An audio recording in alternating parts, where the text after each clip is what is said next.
Regular listeners to the show will know that if there's one thing we love on page 180, it's Pedro Pascal minding a kid, going on adventures. That's what we love. That's the main thing we love. And we're not talking about The Last of Us this week because we wanted to take a detour. Obviously, look, it's a big week. Ant-Man and the Wasp: Quantumania coming out.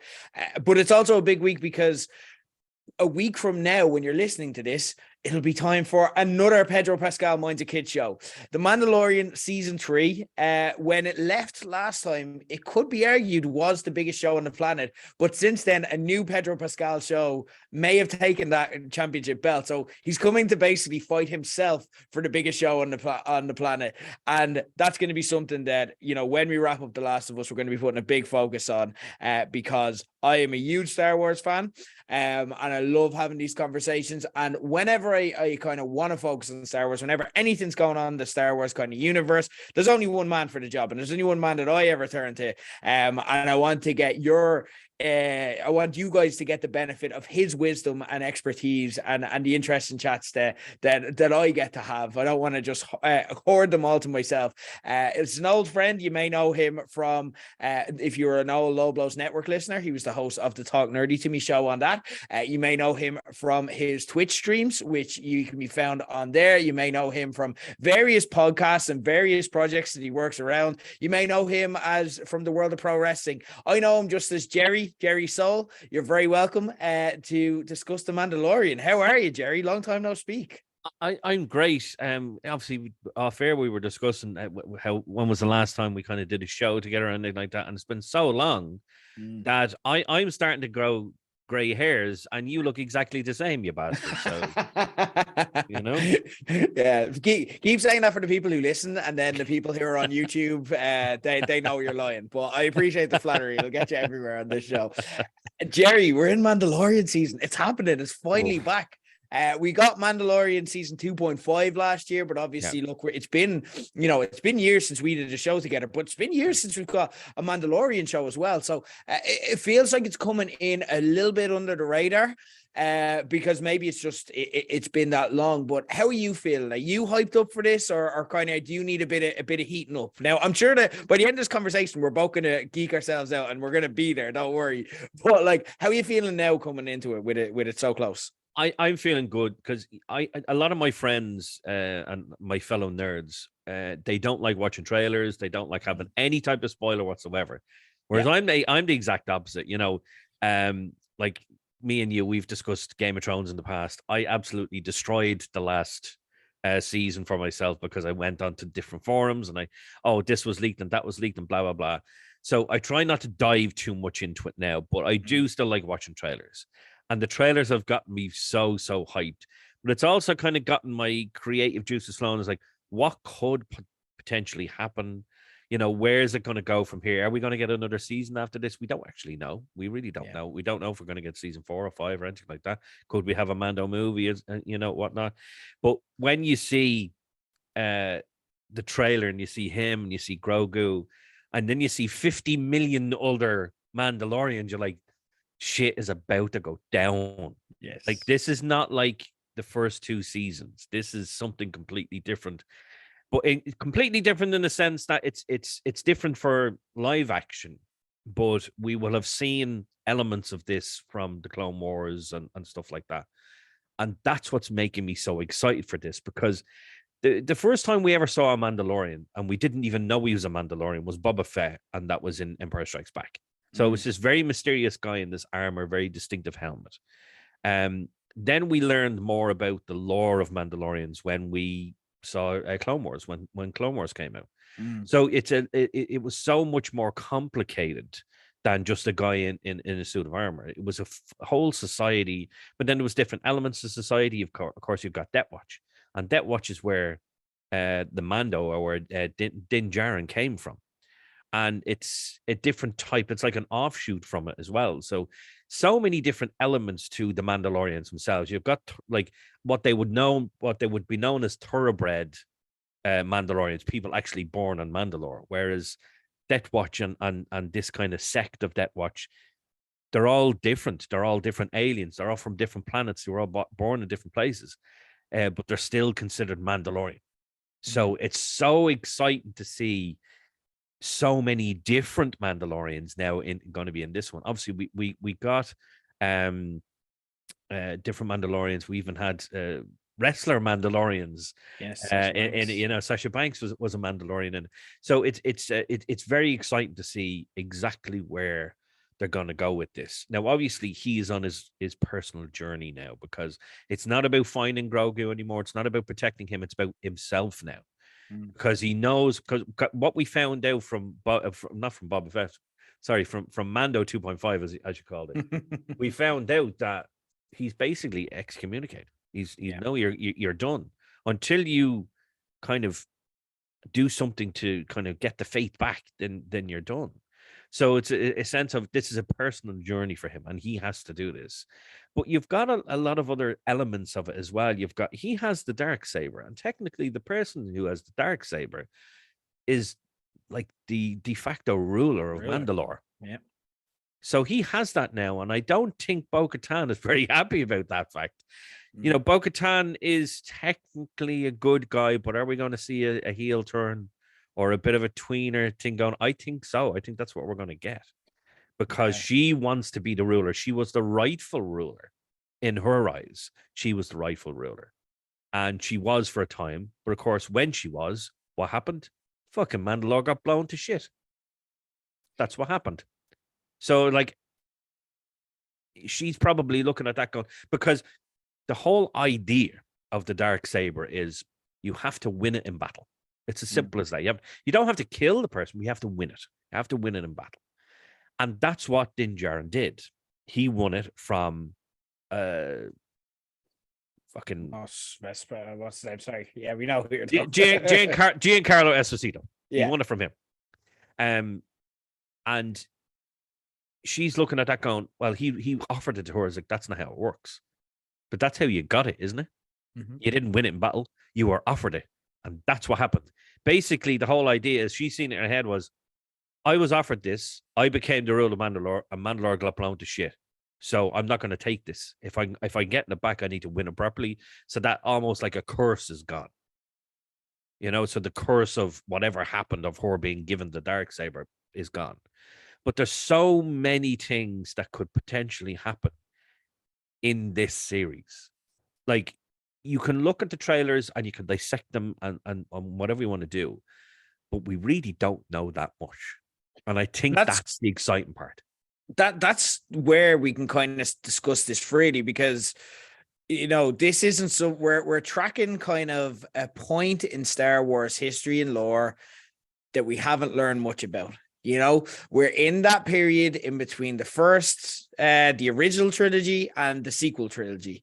And again, we kind of know where things end up in terms of the grander scheme, but now we're kind of focusing this in on Mandalore specifically, and Din even more specifically. So again, we've no idea where any of this ends up. Like, even if you think of, like, even if we were to zoom out to bigger picture, to bigger characters within the picture, Ahsoka Tano, like, we don't know what happens with her. You know what I mean? So again, if we don't know one of the most important Jedis of all time and how that story ends up, and we're going to learn that as well, like, in the future, that's another project which I imagine we'll be discussing quite a lot in the future.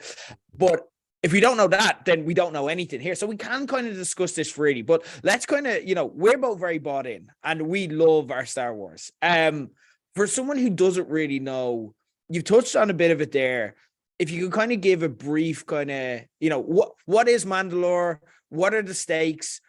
What are we kind of looking for in terms of here? And just some backstory for anyone who hasn't kind of maybe done the whole Clone Wars Rebels novels kind of deep dives. What are we kind of looking at in terms? What's kind of the elevator pitch for what Mandalore is and what the stakes are for this? Oh, it's a tough question, because there's so much to Mandalore and the Mandalorians. Like, you could go a deep dive and go back as far as the Old Republic. I would have been a player of the original game, Knights of the Old Republic, which came out in the early 2000s on the original Xbox. And you learn so much more about the Mandalorians. So obviously, the planet's Mandalore. They're called Mandalorians. The leader of the Mandalorians is Mandalore. And he could be Mandalore the Mighty, Mandalore the Punisher, Mandalore the Wise, something along those lines. They were all Mandalore. So Mandalore of Mandalore leading the Mandalorians. Now, it's a bit of a tongue twister, but it's fine. So you could go a proper deep dive into that. So basically, these were back in about 1,000 years before the events of Star Wars. They were very much a warrior society, a very aggressive warrior society. They would invade places. They would, they went to war with the Republic, is what they did. They were kind of on the side of the Sith Empire back in the day. So they were very much an aggressive society. But during that time frame, they weren't wiped out, but they were defeated by the Republic. So they were kind of scattered in a way. Mandalore was still there. The leader of the Mandalorians would have had a new leader, but they were very much scattered. So Mandalorians were used very much like Boba Fett is. Like bounty hunters, higher security, higher goons, hitmen, stuff like that, assassins, stuff like that. So, you know, that's all we ever thought of the Mandalorians before the Clone Wars came along. So we just thought of Boba Fett and the Mandalorians as hired goons, assassins, bounty hunters, stuff like that. And then you actually find out that's not really the case at all. That's just a small amount of them. You have a proper society on Mandalore. They had, it was a queen, wasn't it? It was a queen. Yeah, well, Duchess Satine was kind of the first. So yeah, but yeah, you had a ruler, and Duchess Satine, obviously, Obi-Wan Kenobi's old flame, question mark. You know, well, they did. They definitely no question mark there. He has a fucking son. I'm sorry, he has a son. There's definitely a son there. Yeah, Obi too. Yeah, Obi too. That's a fucking fighter jet. You look at the society, and it's a very complex society because it's like any other world really in Star Wars. You know, they've got a government, they've got a ruler, they've got an army, you know, they've got ordinary people who don't wear these mad armor costumes, you know. But then you've got the other elements that kind of, you know, when it comes to Star Wars, you've always got a kind of good and a bad. So you've got the likes of Death Watch, and Death Watch want to rule Mandalore. They feel they rightly should be the rulers of Mandalore, and that's where the conflict comes from. You've got a lot of you get a lot of the backstory in the Clone Wars, and I would suggest for anyone who has never watched the Clone Wars, watch the Clone Wars, because number one, it's one of the best shows out there. You know, people kind of look at it and go, I'm not watching a cartoon. You can't look at it like that. You can't look at it like it's just a cartoon. It's not just for kids. And it's really not, because, you know, obviously a lot of it is kind of tailored to kids. But the majority of that story, like, people get outright murdered in that show. Yeah. You know, and that's not for kids, you know. So it follows on the lines of what Lucas came up with in the original trilogy, the prequels, and then obviously going into the sequels. You get a lot of the backstory, because there's not just one or two episodes. This is a whole running theme in the Clone Wars. You get a lot of information about the Mandalorians themselves. You get a lot of information about their culture, their society. You do get a lot of Death Watch, and I do like the Death Watch arc. I think it's very, very good. You've so Death Watch, if someone's never seen that, so that's if we watch the Mandalorian, so Bo-Katan, for example, that's kind of the main Mandalorian that we're seeing in the Mandalorian. She would have came from Death Watch, but that would have been a more terrorist kind of organization originally. Yeah. So Bo-Katan was originally part of Death Watch, and they were, as I say, they wanted to rule Mandalore, and they were doing it like that in a terrorist way. They wanted to basically go in, blow shit up, and take over. So it was very much like that aggressive thing. The Mandalorians themselves, the society, weren't this aggressive people that we'd seen 1,000 years beforehand. They were not peaceful, but they're ready to defend themselves if need be. But Death Watch and Bo-Katan, she was originally part of it. When Darth Maul then came along and took over from the original leader, which was Pre Vizsla. Pre Vizsla was the leader of Death Watch. When Darth Maul came along, he then became leader. I'm not going to go into any spoil. I don't Yeah, want to get no. Well, spoiler you can watch territory the there. Clone Wars, Watch and it we'll give and you you'll like know. what I'll do is I'll give you a breakdown of the episodes, like because the Clone Wars is kind of like a historical text, so it's more like, again, it's not necessarily a narrative show where you need to watch from start to finish. If you've never watched it for this purpose, you could actually dip into it. So I've narrowed it down to specifically if you want to kind of follow the Mandalorian side of, what is it, 1, 2, 3, 4, 8 episodes you could watch in the Clone Wars, and they're like half an hour tops. So again, like that's, a few hours you could get watching. Then 2 episodes of Rebels as well. You definitely want to get those, because that tells you kind of what happened Mandalorian after, and it is kind of a. But again, like kind of, is there, you have Clone Wars and Rebels? Is there anything kind of aside from those that you'd recommend? Is there any of the books or video games that you'd recommend if people want to do a deep dive or a binge to kind of get up on Mandalore history and fully appreciate kind of what we can expect for this? If you want to know more about the Mandalorians themselves, about the culture, about the planet, about the people themselves, there's one game that is still to this day, it's still online, and it is Star Wars: The Old Republic. So it's something that is it's not anything from kind of nowadays, we'll say. It's set about 1,000 years before the events of A New Hope, Empire Strikes Back. Basically, you can play a character that is a bounty hunter. And you're not a Mandalorian, but you're playing a bounty hunter. But you then become part of the Mandalorian hunt, is what it is. So basically, you're trying to become a Mandalorian essentially by being part of this hunt. And it's a fantastic story. It's not something that you're going to get through in a day or two. I can tell you that now. This is something that I have 10 years. It's 12 years old now. This game is 12 years old now. It's a fully online game. MMO, that's what it. Yeah, MMO RPG. That's the one. Yeah. And I have never finished it. That's so the you're not going to get part it done before the 1st of March, like. No, but for the purposes of learning about the Mandalorians, you'll get through in a day or two, because as you're progressing in the story, you learn more and more about the Mandalorians, and you have a rival who is an actual Mandalorian, we'll say, born and bred on Mandalore, and he's a dick, and all you want to do is kill him, and he tends to escape a lot. He does a lot of escape.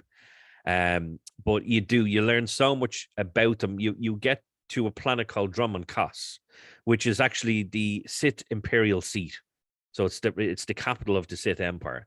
But there's a Mandalorian enclave on it, and it's just wall to wall Mandalorians and every different type of armor, color, different weapons. Like at the minute, the game that I'm actually playing it at the minute. I was playing it on my Twitch. I'm using what is it's basically Din Djarin's armor is what I'm using at the minute. It's designed. It's not supposed to be him, but it's designed around him. So I've got his weapons. I've got his armor, and I'm following the storyline now. It's so much information, and you learn so much about the Mandalorians in it. Everything from the type of weapons that they use, the ships that they used. But again, you'll learn more about them. Back then, they were more of a warrior race, whereas in the kind of modern era, they're still warriors, but they're more pacifists now. But that was then, and this is now. And when we go into the season 3, I don't think there's going to be very many pacifists when it comes to the Mandalorians, because we finally saw what happened to them. Yeah, we'd heard of it. We'd heard what happened, but we didn't actually see it. So when you see it, you're like, holy shit. They didn't just conquer Mandalore. They blew it to fuck. They just blew it to bits. And that we saw that it was in Boba. Wasn't actually in the second season. It was in Boba we saw, wasn't it? Yeah. And I remember watching that scene of the bombers, the Imperial bombers going down and blowing up Mandalore, and then the capital being just the one big explosion. It's like that mushroom cloud. You're like, whoa, this, it wasn't just they were defeated. They tried to annihilate them. It was basically cleansing of the Mandalorians. So that's why there's so few of them left. So it's very interesting to see where they go with that. What is the actual story that we're going to get out of this? And there's going to be a lot of speculation as to exactly what's going to go on. At the end of this season, are we actually going to see Din Djarin as the leader of the Mandalorians? Are we going to see him? Like I have my ideas about exactly what's going to happen with him. Okay. And it obviously we're now centralized about him. The first two seasons were about him and Grogu, and what's going to happen with Grogu, and that's gone now. And I think we're now dead set on him. Grogu is obviously still there, but I hope, because I feel if we get another season that's centralized around Grogu, it's just going to be the Grogu show. It's not going to be the Mandalorian anymore. And that's not something that we want. We want the Mandalorian. It's about him. We want it all about him. Yeah, I think you're right. And like, again, I think we're going to get some Grogu heavy stuff, and I think we're going to get some revelations and so on. And I want to discuss that. But I agree. I think this is about just to kind of set the stakes. So what's happening here, but looks things is we don't actually know what the state of Mandalore is. Again, we can presume a lot from having seen it get blown to bits, but the planet still exists. What we hear is basically just stuff the characters have said. And again, what they've said is they're unreliable narrators in terms of that. They're saying like they believe it's been abandoned, it's unlivable, it's uninhabitable, and so on. But we hear contrasting stories. So Bo-Katan, for example, tends to believe, no, there may be something worth saving there. And essentially, we're going to Mandalore. It looks like we're heading back to Mandalore. And at the moment, again, like you said, we discussed the Darksaber there. We obviously saw Din Djarin win the Darksaber from Moff Gideon in the season 2 finale. And now, obviously, Bo-Katan had that little side-eye glance where she's like, no, it's killed. It's killed. Yeah, don't worry about it. Yeah, no, didn't really care about that Darksaber. It's when, like, if you know anything about... and if you do your binge on Mandalore, and even if you don't, all you need to know is she fucking loves the Darksaber. It is her precious.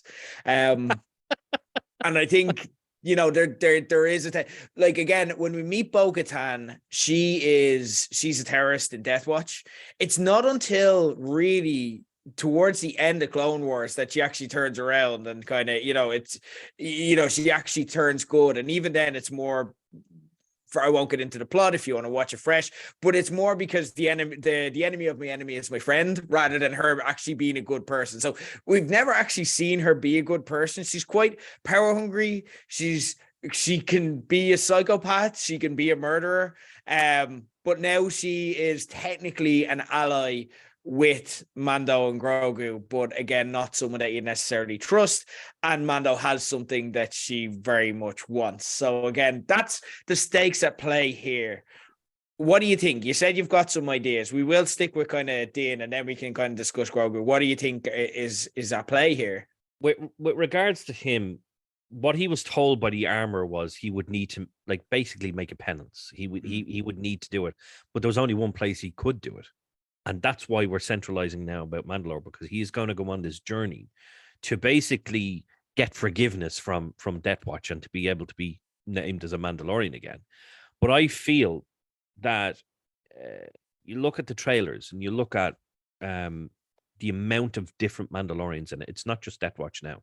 You've got so many different types of armor. You've got so many different people then that I think by the end of it, and I think, Pedro Pascal, he does like playing the role, but he has not always liked wearing the helmet. And he has said that multiple times. He doesn't like, because let's be honest, he's a beautiful looking man. And to constantly keep him in that helmet is fucking blasphemy. It really is. It's blasphemy.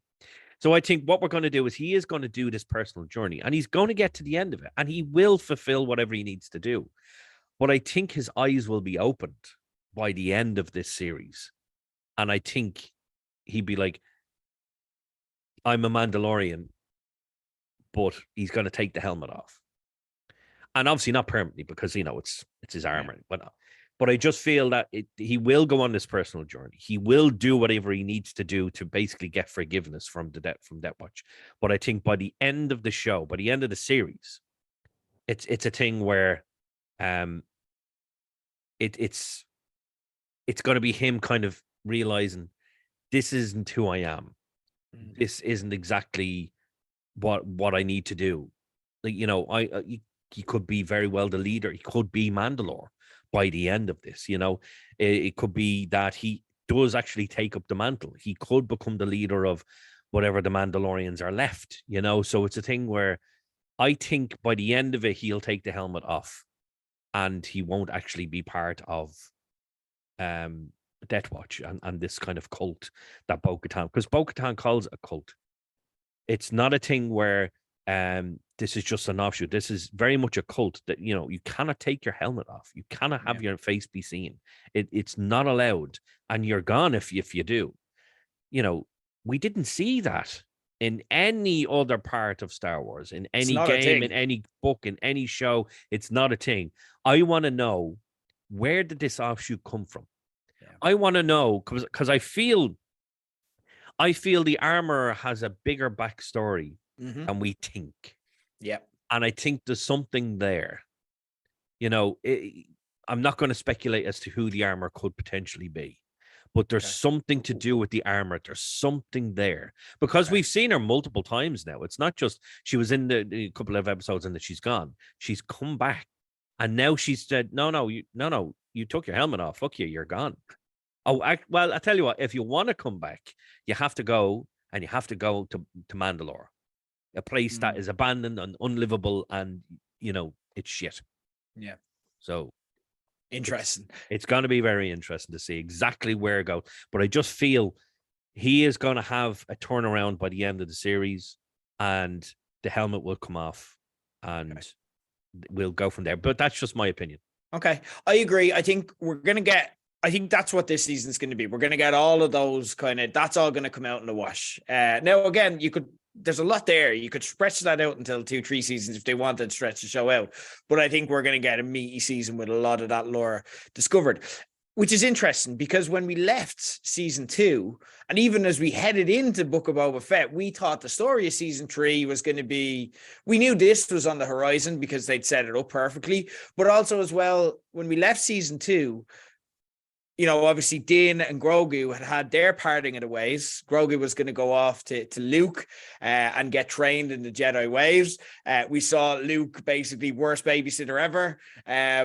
You know, he just had no patience he's like, either know how to be an amazing Jedi now, or I'm giving you back. And that was it. And then all of a sudden Grogu is back with Din in Book of Boba Fett. Did that remove a lot? Because for me, that was such a perfect ending and a perfect moment. And then there was the question of, can you break these two up? These are an amazing pair. And then obviously they just reunited them in a show that wasn't even about them, and we kind of weren't expecting. Now, don't get me wrong, those episodes, as we call it, season 2.5 of The Mandalorian, the back half of Book of Boba Fett, they were amazing. So don't get me wrong, it wasn't as if it was wasted or was bad TV, but did that remove a lot of the intrigue? We're coming into this very low key now. Again, and we're taping a good bit out. Maybe in the few days of the week beforehand, the marketing will ramp up and the excitement will ramp up. We don't know. But do you think that that's why there's maybe not a lot of talk about this? Because they kind of took away that mystery and that hook that we had? I think so. I think if you look at the last episode when Luke comes in, the Dark Troopers and whatnot, and he takes Grogu away, you know, obviously there was a plan in place. And I genuinely believe they saw the fan reaction to that and went, oh, fuck, no, we can't do this. Because I think the fan reaction at the time was, Grogu's gone? Oh, no, Grogu can't be gone. And he's back nearly immediately. Yeah, he's back even before the 3rd season.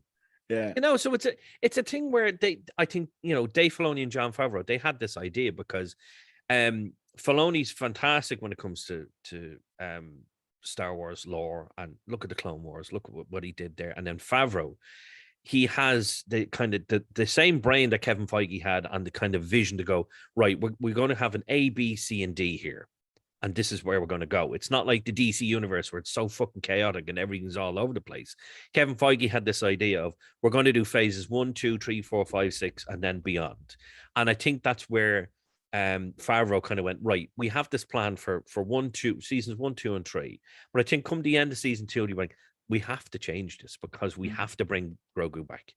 Because it was a sense of fans wanted Grogu because they absolutely loved him. But then Disney were like, no.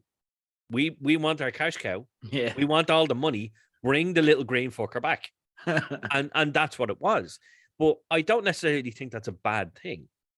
because we very first episode of the very first season, we find Mando, and he's a bounty hunter, and he finds Baby Yoda, because that's what he was known as. He wasn't Grogu, he was Baby Yoda. That's what he was. And we instantly fell in love with this kind of father-son gimmick. And we did. And going from that, from season to season, we wanted to continue to see it, but we want a bigger story now. And I think what happened when, at the end of season 2, they realized they'd made their mistake. They had to include that then in Book of Boba Fett. It definitely took the shine away from Boba himself.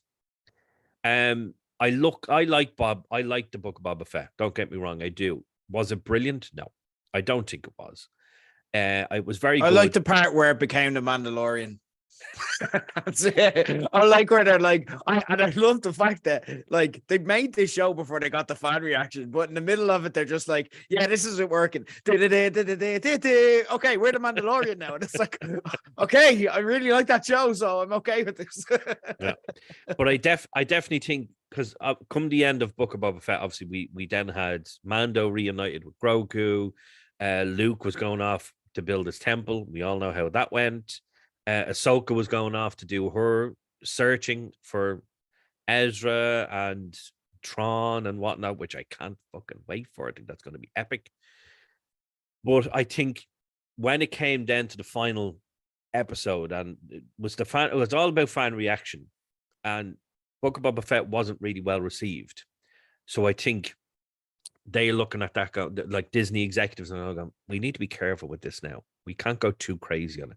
So, we haven't seen much of a hype, which I do find strange personally, because it's been one of Disney Plus's, or has been Disney Plus's #1 show. It was the show that launched Disney Plus. Exactly. So we haven't seen much fanfare, and I'm like, are they starting to lose faith? A lot of the Disney Plus Star Wars shows have been very mixed reactions. Now, I loved Obi-Wan. I loved Andor. Andor is absolutely next level. Unbelievable. Can't wait for the next series, because we are getting another series. I love that. So I'm like, are we starting to see their faith in the Mandalorian dip? And I'm really hoping not, because it's been such a fantastic show. It's been Star Wars without it being too Star Wars. I think the inclusion of Luke Skywalker for one episode was more than enough. Yeah. You didn't need any more than that. That few minutes of Luke Skywalker was fine. To follow something else in the Star Wars universe that's not a Jedi, yes. Yeah. Give me that all day long. I think I don't think they've lost faith in the Mandalorian, because it hasn't done anything to. And if anything, the fact that they turned the Book of Boba Fett into the Mandalorian, and everyone's like, that's the show we want. We love that show. I don't think they've lost any faith. I think they just have. Whereas they had all their Star Wars eggs in the Mandalorian basket for a while, I think now they've just spread their options. So again, they have Andor, they have Ahsoka. Again, Obi-Wan is something that in theory they could go back to. There's loads they could use if they want. They could have a solo sequel and release that as a TV show as well. People want it, so like, why not? So again, I just think that it's not the main priority, whereas it once was. I think that may be, but I think by the time it starts airing again, we'll be fine. Like, and I'm not kind of worried. It is interesting though, because like we're going from that Andor style of storytelling, which is very fresh, very new for Star Wars, and we're going back into what originally before Andor we thought was the peak that we could get in the Filoni and Favreauverse. And there's nothing wrong with what they do, but they're very cameo heavy. They will get into the kind of fan pleasing moments, which Tony Gilroy says he's not doing, mainly because he doesn't give a shit about Star Wars, which is what makes Andor so fresh, because it's just he's writing his own show. It's just set in the Star Wars universe. But we are getting back into that. Who do you think we could see? Because we know we are getting cameos. We got in Book of Boba Fett, we got Luke Skywalker and Ahsoka Tano hanging out just because they could, and it was amazing. Who do you think we could get? Let's name some names. Oh, well, obviously, we are going to get people that we've seen before, obviously. So we're obviously we've got Mando. You're going to have Bo-Katan and her kind of little makeshift army. We are getting the armor back, and I definitely feel I don't know why I keep coming back to this, but I definitely feel the armor, there's something more to the armor that meets the eye. She could be a character that we know. She could be a character that, okay, we don't know, but is actually quite significant, quite important. I just don't know. I Could don't that want be to. OB2? Could she be Satine's? What if she's Satine? I'm just saying. It's What if possible. she's? It's possible. Like, she could be a relative, or something there. I personally, what I don't want to see, I don't want to see any Jedi. I don't, because the show doesn't need them. Okay. When you've got an Ahsoka show, it's all about a Jedi. When you've got Obi-Wan, it's all about a Jedi. I want, Andor, zero Jedi, and it was fucking brilliant. It worked. Yeah. It was the start of the rebellion. It was a nice new Imperial freshness for me, because I love the Empire, and it was great. It was nice and fresh and different. Yeah. It was a different story. It was like looking at a longer version of Rogue One. That's what it felt like to me. Yeah. Because Rogue One, no Jedi. I'm like, this is what I'm craving this. Yeah. So I'm hoping that we don't get any Jedi in it. Potentially people to see. Oh, now, there's it's a tough one it's a tough one, because we're at a point in time where it's after Return to Jedi. Could we potentially see someone like Han Solo? I don't know what I'd want to in her. Could we? De-aged Harrison Ford, we'd have to get as well. Like, Yeah, so, no, it's a thing where I don't know. I wouldn't be into it. What I'd like to see more New Republic stuff, because we've not seen, all we've seen is two X-wing guys. And in one of the trailers we do see that X-wing pilot. It's not the Filoni pilot, it's the other guy. We do see him in the trailer.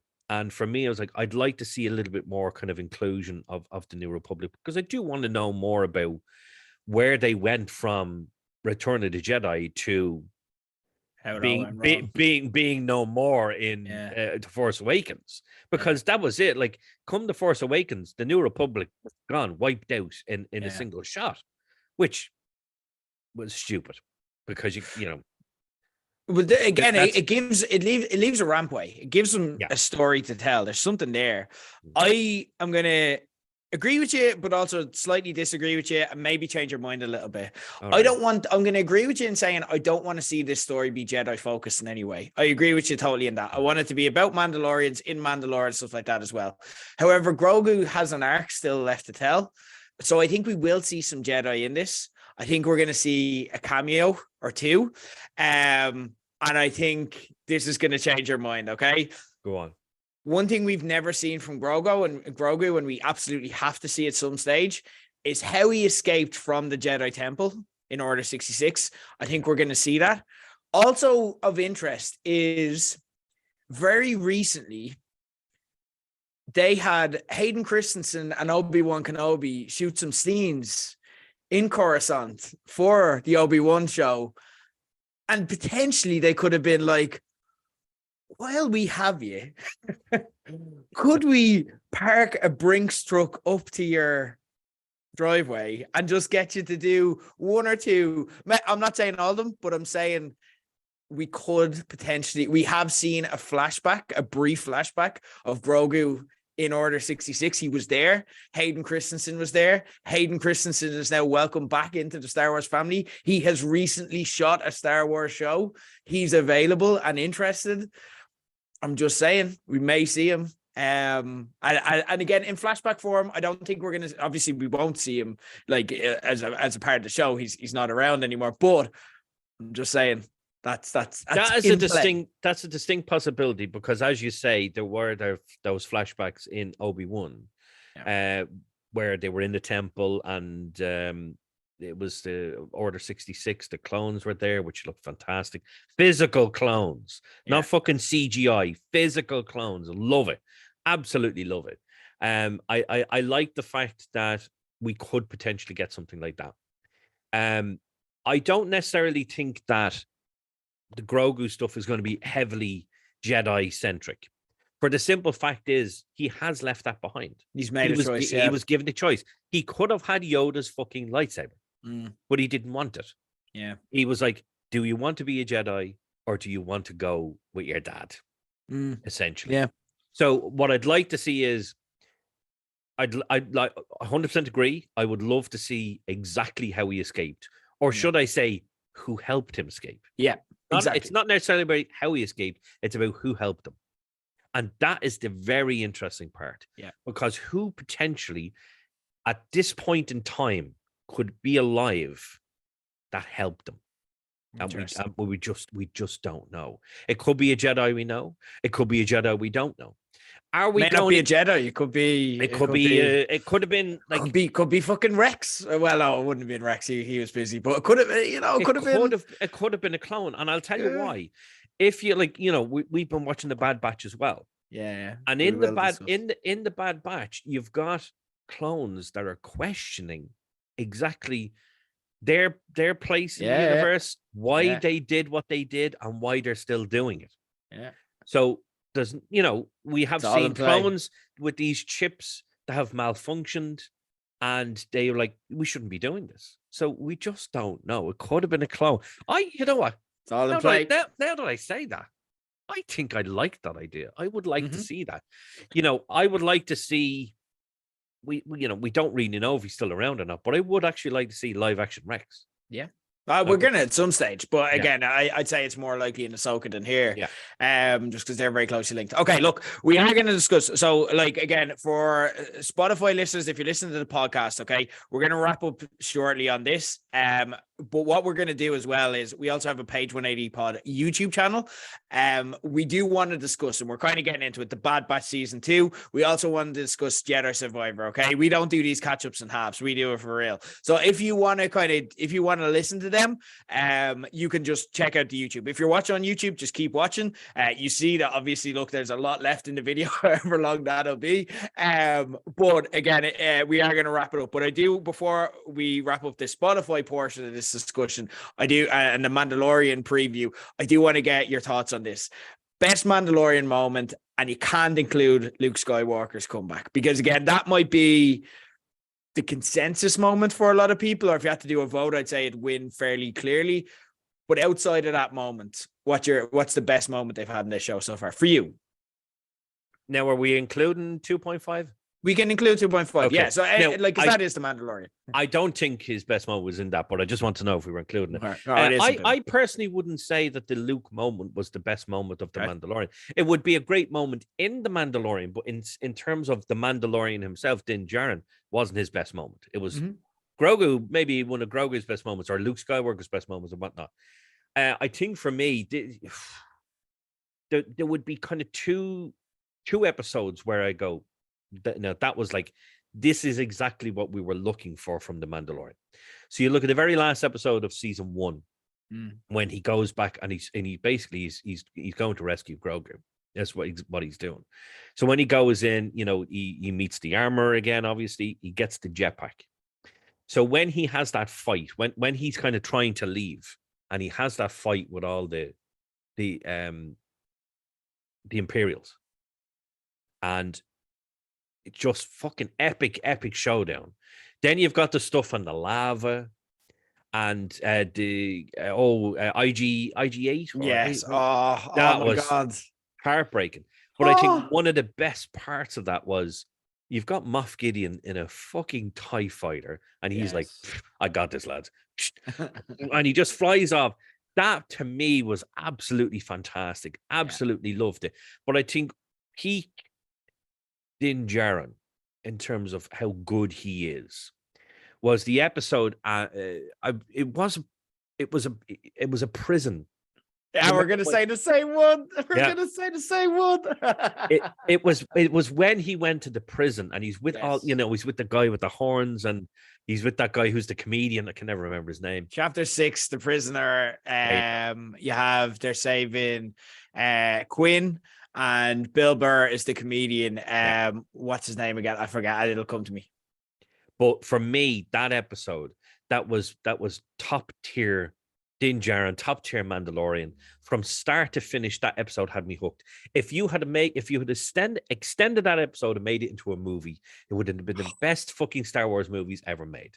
Absolutely fantastic. The best It was moment in that was where you have the red light, and then you have that going out, and then in the background you just see Din getting closer behind them and just creeping up on him. Yeah, in terms of power scaling, like that Din is badass and like Jedi, like yeah, no, for me that's the exact same pick. Migs Mayfield is the character. Also, a good shout is the season 2 episode where they break him out of prison. And he kind of comes good as well. Like he'll kind of turn around. The tension where they're in the Imperial camp and they're just sitting there and you're like, he's about to get, and then like Din has to take off the helmet and like everything there. Amazing, incredible stuff. That moment, that scene when it's Mayfield, is it Mayfield? Migs Mayfield. Migs Mayfield. When he's sitting down and he's across from the Imperial officer and they're talking about Operation Cinder. They're talking about Operation Cinder. And just to me, I didn't realize Bill Burr was as good as he was, but He's my brilliant. God, the acting chops in this 1 2-minute scene was fucking phenomenal. Yes. Absolutely phenomenal. And then how they ended that scene was he shoots him. The two of them just look at each other. Fuck it. And start shooting the shit out. It was so good. So good. Amazing. Bill Burr, we need to see. Right, there you go. Yeah, he will. He needs to be in season 3. He'll be back. Yeah. He's 100% coming back. He's too good not to. Okay. Well, look, we're gonna wrap that up. We got there. Look, I'm really hyped. Just talking about great moments. I'm hyped. I'm back. There we go. I'm in. I hope you guys are too. For the Spotify listeners, we're wrapping this up. If you want more, we're going to be discussing the Bad Batch season 2 so far and Jedi Survivor and kind of speculating around that. We're going to be talking about that on the Page 180 Pod YouTube. Gerry, thanks for joining us. For those who are tapping out now. But yeah, we'll continue this conversation throughout. Once The Last of Us ends, we're going to check back in and we're going to keep the Pedro Pascal party going. Moving on anyway, for those of us who are sticking with us on YouTube, let's talk some of the Bad Batch season 2. It has been a shift change, that's what I've really liked about it is we ended on such a high, and like you had Crosshair, obviously that moment where they're ultimately essentially just doing a genocide, the Empire, and again you have that moment where Crosshair kind of, he doesn't turn face, but he doesn't he does help the Bad Batch and shows that he is family. And again, it's all very important and it's all very central to the plot.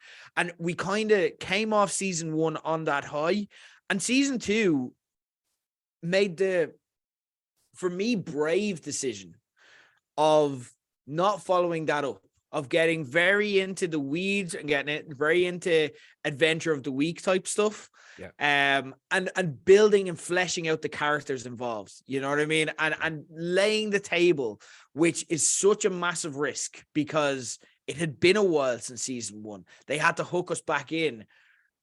And the thing I like about the Bad Batch is they're not trying to be an Andor. They're not trying to be an Obi-Wan Kenobi. There's a great quote from, I think it's a former CEO or current CEO of Netflix, where you have to either be one of two things. You have to either be really expensive and really successful, or you have to be cheap, but also build a cult following. You know what I mean?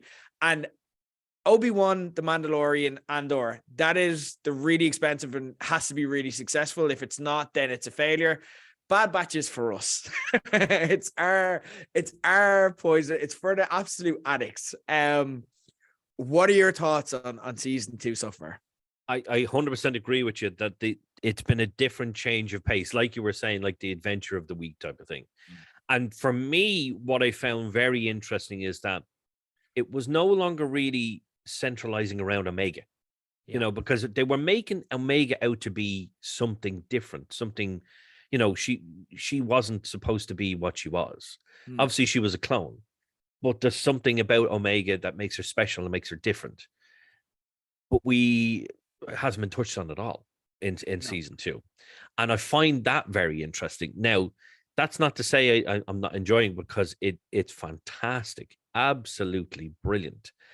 It's not all about the action for me. It's about how the characters interact, and I think they're absolutely fantastic. Um, are we able to talk? Are we going into spoiler territory here? Yeah, Or? so like from here, we're assuming if you're watching the YouTube and you're watching this deep into the conversation, we're assuming you're on board and you're one of us and you're a hardcore. So we will be talking spoilers. Like again, if you've seen up to the end of episode 9, if you've seen up to that, we're good to talk freely. Well, for me, now you know me, you know that I love the Empire, and what seeing the slow change from the clones to this kind of hybrid clone stormtrooper, and then to eventually see that scene. Now you know exactly what scene I'm talking about. Yeah. When they hear them, they're in the Senate chamber, and they hear this noise, and all of a sudden the platform raises up, and there he is. And he talks about Admiral Rampart, how he was a traitor, and Emperor I can't Palpatine, believe. by the way. How Admiral Rampart's a traitor, and he's going to be punished. But he does have a point. So we should get rid of the clones and create the Imperial Stormtroopers. And you're like, oh shit. So that then begs the question: what's actually going to happen to the clones? When you look at Obi-Wan, and one of the episodes, you actually see a homeless clone. Is that the fate of tens of thousands of clone troopers? Is that what's going to happen to them? It's very interesting to see. Obviously, the Bad Batch are something very different. And now, when you start to look at it, you've got Commander Cody, and he's gone rogue. He's gone because he now realizes we shouldn't have. Oh fuck! What have I done? Yeah. Now, obviously, we've had Rex, and we've had the other clones that were with him. We've got the Bad Batch. What's going to happen with Cody? And I think that for me was one of the very interesting points in this whole thing, because you've got not just one clone, you've got many clones now questioning what's going on. You've got deserters, you've got people running away. Not all of them are going to get away. What is the Bad Batch themselves going to do to help them? And I think I see that's how it's going to go. The Bad Batch are basically just trying to survive at this point. They're doing a few jobs. They wanted to get that big score, as I was willing them. Get the box. Yeah. Get the box with the jewels, and you're set for get the box. And they didn't get the box. I'm like, oh, for fuck's sake. They want a big score. They want to get it enough money that, they don't have to be scrounging around to try and make a living. And I see them helping the clones now. Because we don't know what's going to happen to the clones. The clones are now you've still got the Venator class Star Destroyers, and I think by the next season you're going to see a big change of. You're not going to have the Venators anymore. You're going to have proper Imperial Star Destroyers. You're going to have fully fledged Stormtroopers. It's very interesting to see exactly how this is progressing. Will we see more about Omega again? I hope so, because I thought that was very compelling. I'm like, why haven't we seen it though? That's the question. Why haven't we seen it? I'll tell you why. Because what they're addressing now is something that they badly needed to.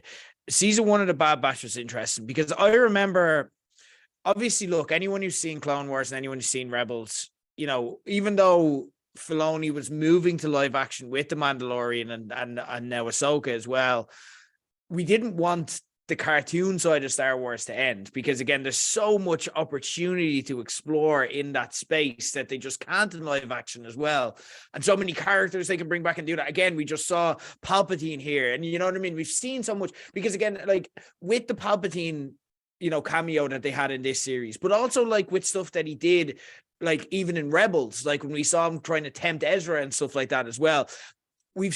we never got to see that side of Palpatine, you know what I mean, in Return of the Jedi and the likes. We just saw him being generally evil, generally manipulative, and we had to infer a lot ourselves, you know what I mean? And if you read books and comics and stuff like that as well, you would have got a lot of that fleshed out, but we never got to see it actually play out in terms of like on the screen. And we get to see it now. We get to see why he's in the position he is, how manipulative he is, how he's able to, like, again, stormtroopers were coming in one way or another, you know what I mean? It was either, you know, the Senate was going to vote for Rampart's plan, or Palpatine was going to throw Rampart under the bus and go, this proves why we need stormtroopers, you know what I mean? How no matter what happens, he's able to manipulate a situation towards he gets his way, and that's why he's the great dictator, and he is, and that's what makes the Empire so fearsome. That's what makes them so fearful. But like with that as well, we get to have that stuff fleshed out. But I remember when we got the Bad Batch and it was announced, that's how the cartoons are kind of continuing. That's the natural sequel, so to speak, from Clone Wars. It was based off just a brief arc in the last series of Clone Wars where we were introduced to the Bad Batch, and we were kind of left with, what? They're the guys, and not in a bad way. They seemed reasonably interesting, but again, they're clones, and they're very kind of, you know, the way we're introduced to them, they were very kind of, you know, generic kind of hitmen kind of things, where they are special and they do have abilities that clones don't have, you know what I mean? They're kind of genetically superior clones in many ways because of how they're programmed. But again, there wasn't much character there. And while the part of the history, I think season 1 thrived because they were in such an uncharted part of history just after Order 66. We've never seen that in television or movies before. What happens in the days, literally the minutes afterwards, you know, they take us from there. Like literally we start the Bad Batch in Order 66. And that's how the show begins. And again, that's what made it done. But now I think what we needed here was we needed to care about people, because the only characters they'd really given us the opportunity to care about in season 1, because they just had so much ground to cover, were Hunter and Omega. Yeah, we didn't really have much, and Crosshair as well, just because Crosshair went the other way and sided with the Empire and went full good soldiers follow orders, and obviously had that amazing moment at the end of season 1 where he's like, no, I'm not acting because of the inhibitor chip, this is just who I am, and I'm making these decisions of myself, which is a way more interesting way for him to go, and such a genius move on their part to kind of have him go that way. They're the only people we've kind of got to.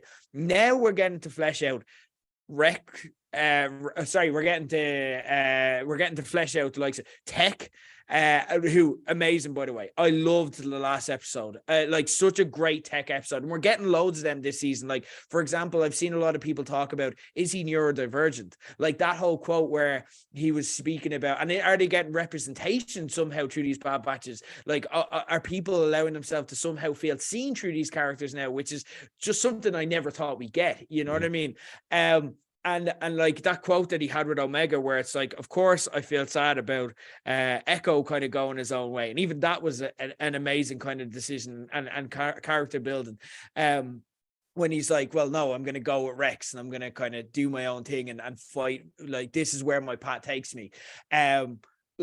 You know, and he's like, of course I miss Echo, of course I miss Crosshair, I feel things differently to you and I process them differently to you, and that was amazing as well. So I feel now they needed to flesh that out. We're obviously going to get back to Omega. There's is rumors about, you know, is she Force sensitive, are there aspects to her character, you know what I mean, and maybe that's there are definite signs, like even in the last episode where, you know, she's able to kind of extract the Ipsium in a way that, you know, it's almost Jedi-like, you know what I mean? And it's this very tricky situation where it could go wrong at any stage. And Omega just was like, no, I got this. No, this is easy.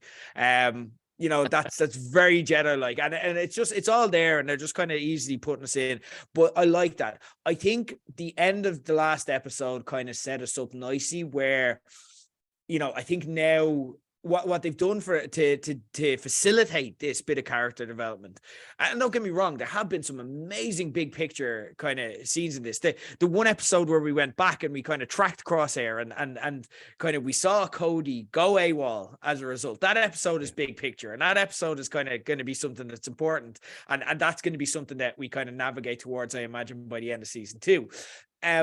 And again, then you had the conspiracy theory, where the conspiracy double-parter, episode 7 and 8, where you obviously had Chuchi investigating this conspiracy, and kind of seeing that Rampart was corrupt and then befell him, and so on and so forth. So we have seen some big picture stuff, but I think a lot of it has been Adventure of the Week stuff, working for Sid, doing odd jobs.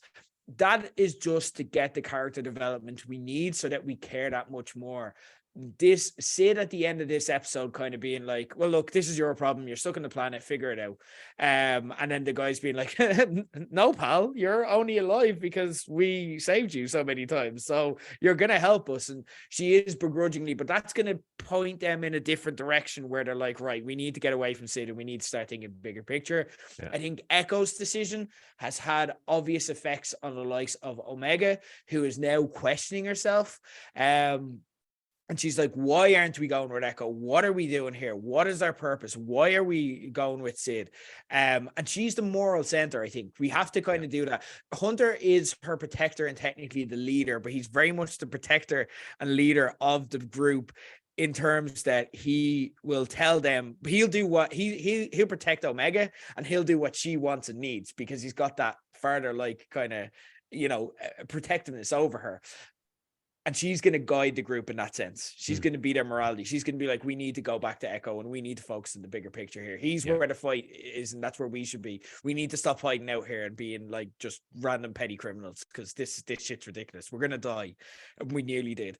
So I think that's where it's going. But I've liked the fact that they've been brave and stepped away from the big picture. But I think we're very much, over the last 7 episodes, going to get back into the mix. I 100% agree. For me, it was different from season 1, but it needed to be different from season 1 because, as you said, you needed that character development. And each episode has given us that. Now, that episode you were talking about with Crosshairs and Cody was fantastic. Absolutely fantastic. Because it's not just about him being who he is. It's like it starts out with him lying down, looking at the ceiling. He can't sleep. His alarm goes off and he's like, well, I better get up. And then he goes down and he's kind of getting something to eat. And the other clones are like, nerd. Yeah. He really is the nerd. He's like the SWAT. He's like, I'll do anything the Empire asks. Exactly. Like, yeah. Nerd.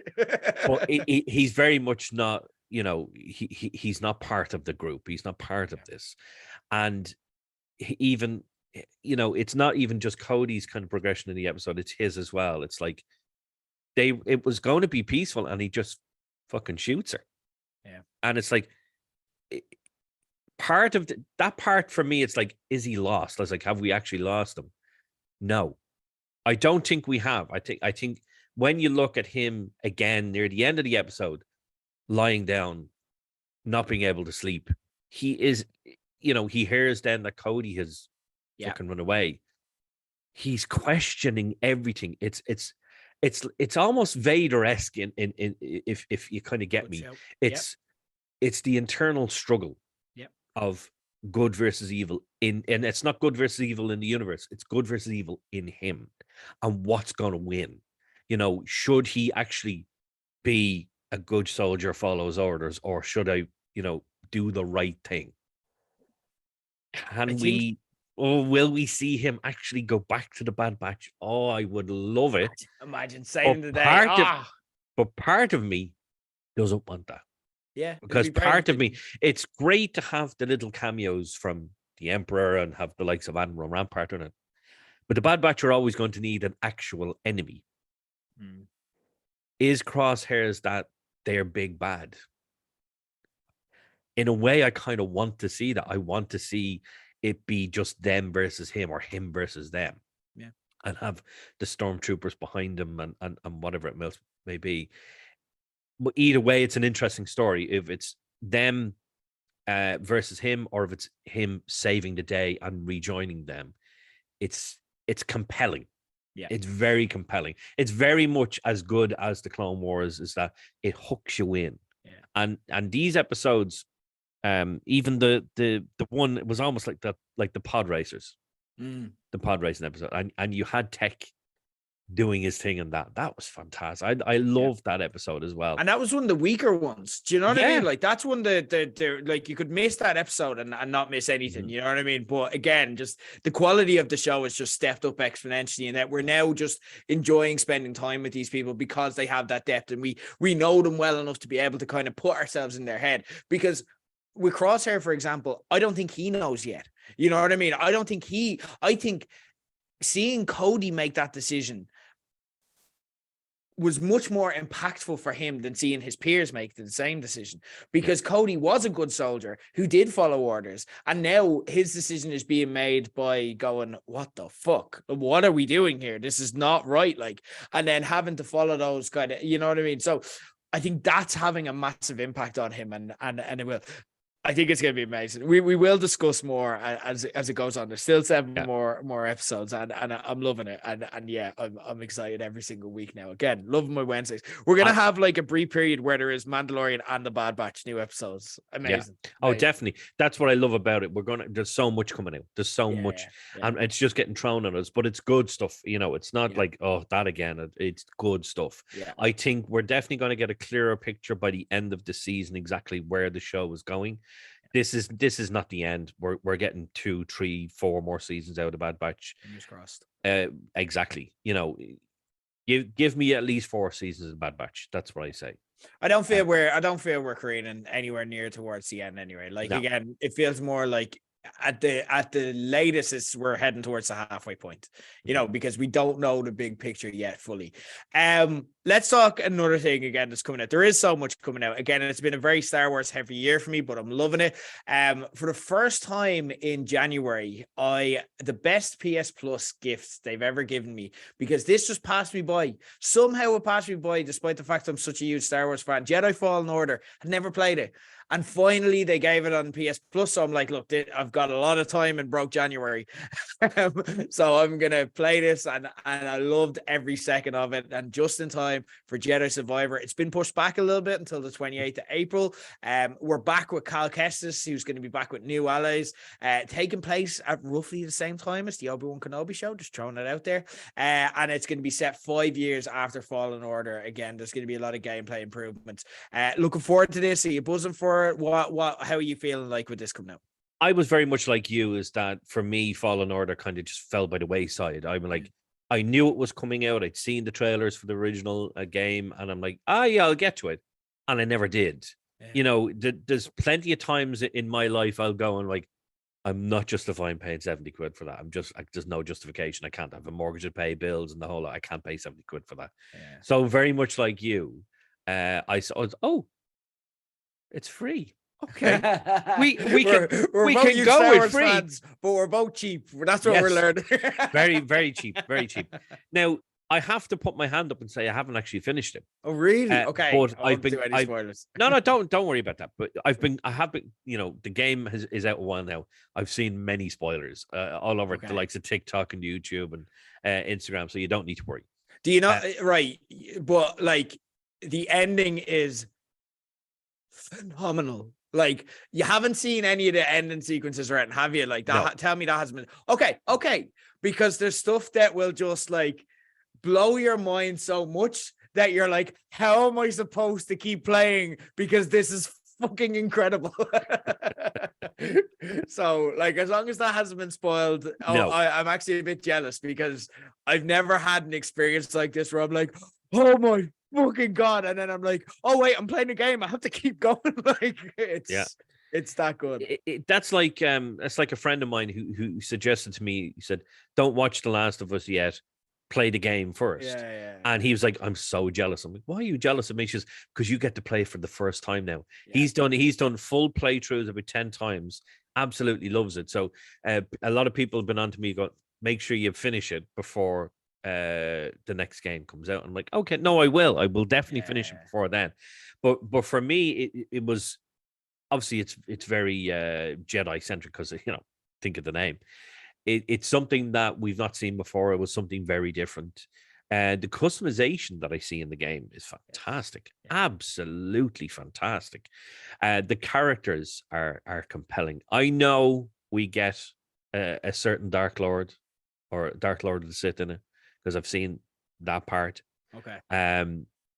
To me, it's like once it didn't encompass the entire game and it didn't take too much away from the main game, I'm happy with that. I would imagine somebody who's gotten to that part, you're like, oh shit, oh god, That's oh my god, that's what I'm that's talking about. I'm like, how am I supposed to like just keep playing here? I'm like absolutely geeking out. Yeah. It's But incredible. to me, it was like playing when I started playing it. It's like playing the Old Republic for the first time, because it wasn't you playing with like a Skywalker character or somebody from the movies. It was somebody brand new, unique. Even his master was brand new, completely unique. The story, the little droid that he has, everything to do with it. It's just it's fresh. That's what I will say about it. It's fresh. It's something different. Obviously, we're getting lightsabers, we're getting Jedi, we're getting Inquisitors, and that's very compelling to me. It's like we've seen them in a number of different instances now. These Inquisitors, we've seen them in shows, we've seen them in games. I like that we're getting different one every time new ones come along. We have new ones and different characters. I'm absolutely loving it. So it's very interesting to see what the new game will bring. Now it was due out this month, wasn't it? But it's been pushed back now about it got delayed around 5-6 months, partly because they have a book coming out on the 7th of March. There's going to be a special book coming out that'll take you. It's Star Wars Jedi Battle Scars. It's going to take you from the end of Fallen Order to Jedi Survivor. So part of it is that, but also as well, they just wanted to kind of make sure it was good to go. Respawn are promising a quality that's much above anything they've ever done before. There's going to be gameplay improvements. So there was aspects of Jedi. It wasn't a perfect game. For me, it falls just under the likes of Spider-Man in terms of like these games that like, finally we're getting this amazing like kind of world building game in this where we've wanted to kind of play. But they are making travel easier. For example, one thing I really didn't like about it was the kind of open worldness where you finish a mission and then you've got to travel back to the ship, and it's like, come on, this isn't part of the mission. The mission's over. Like I literally just have to go all the way back.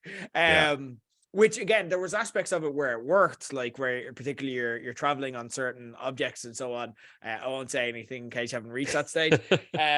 But there was aspects where that worked and it played into it. But again, there was aspects where it's like, I'm just wasting time here. Like, so they have made that easier. There was bits I didn't like as well. Like you had to, like when you arrive on a planet, you have to kill every animal that you come across. I'm like, this isn't cool. Like, I'm a dickhead. Like I'm just murdering animals here because like, and they're the natives. I'm the trespasser. So I wasn't mad about that aspect of it as well. But again, they have stuff like you weren't able to play with blasters. You will be in Jedi Survivor.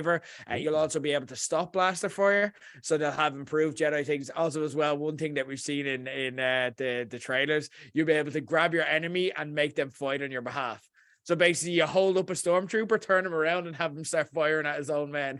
There's some incredible stuff here. So I'm really optimistic about this game. I think it's going to be excellent. Like I cannot wait. So get on it. 28th of April. You've got weeks. You've got a couple of months. So be all over that, Gerry.